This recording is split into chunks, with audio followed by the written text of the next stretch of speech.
It's the name of a famous method. In this method, you set goals for yourself on a daily or weekly. You start to put cross to the days on which you have reached your goal. You make a chain with these crosses and you don't give up. You don't break that chain. But we have a problem.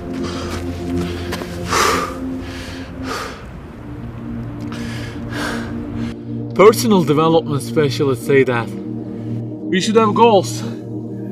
You know, they say like, don't sleep more than 6 hours, learn a language, finish a book every week, don't stop, always run, don't give up on your dream, don't break the chain. Okay, I don't object to them. I also have a table and put crosses on it every day and go after many goals, no problem.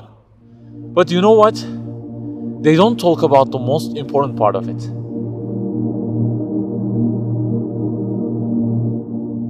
Let me give you a simple mathematical example.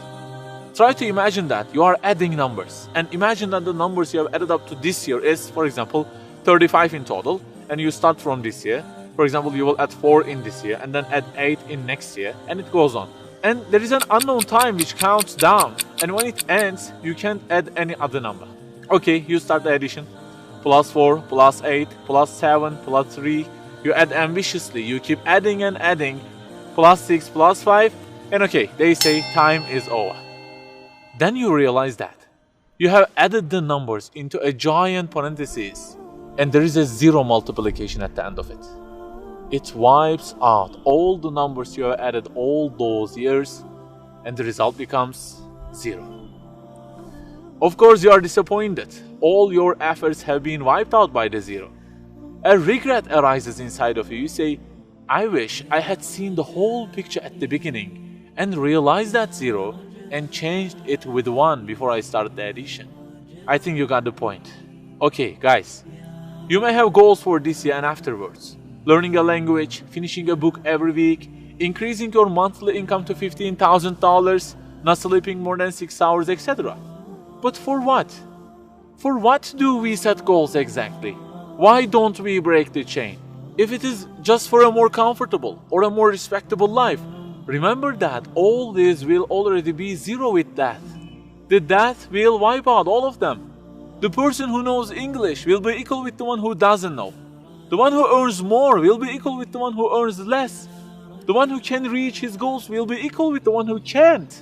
So, if at the end of it, the death will 0 everything, so what is the meaning of adding more numbers with an ambition? It just increases the degree of the disappointment that you will feel. So the logical thing is seeing the whole picture at the beginning. In this life journey, which will end in an unknown time, my first job must be to prevent death from being 0. Well, can I really prevent death from being 0? I mean, since everything will leave my hands and will be lost, is there any other way that would transform them into something eternal? I mean, isn't there any kind of stamp for eternity that would impress all of the things that I possess and say, look, there is a seal on them and you can't wipe them out, okay? They will remain forever. The only one to say such a thing is the owner of the everything. And he says, كُلُّ شَيْءٍ هَالِكٌ. Everything, the languages you learn, the money you earn, the books you read, everything will be perished, إِلَّا وَجْهَ, except their way towards Him. So the creator of our life says, if your intention is towards Allah, if the thing you do is for His acceptance, it won't disappear, it will be transformed into eternity in paradise. So learning a language, finishing a book every week, being rich, everything, if they are towards Him and for His sake, eternity stamp being pressed on them. For example, in this year, I will study English for 10 minutes daily. For what? Because serving Islam in the field of English is so important and I want to gain acceptance of my Lord with it. That 0 has turned into 1. This year, I will finish a book every week. Why? Because this is the way of being a more sophisticated person and serving Islam better, and Allah who is eternal will be pleased with it. Good news, that 0 has turned into 1 because now His acceptance is your intention. I aim increasing the income of my company to $150,000. For what? Because I will spend that money on spreading the message of the Quran to the whole world and the publications that would please Him. you have exterminated the zero because now your goal is towards him. We add and add like this through our lives, and they don't end with death. People who seek Allah's sake in their actions kill their death.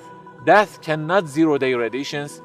If the thing we do is for his acceptance, it is not mortal. You may say, I don't really love him that much, and maybe I don't really believe in him that much either. So how can I do everything for his sake? I don't even know who he is.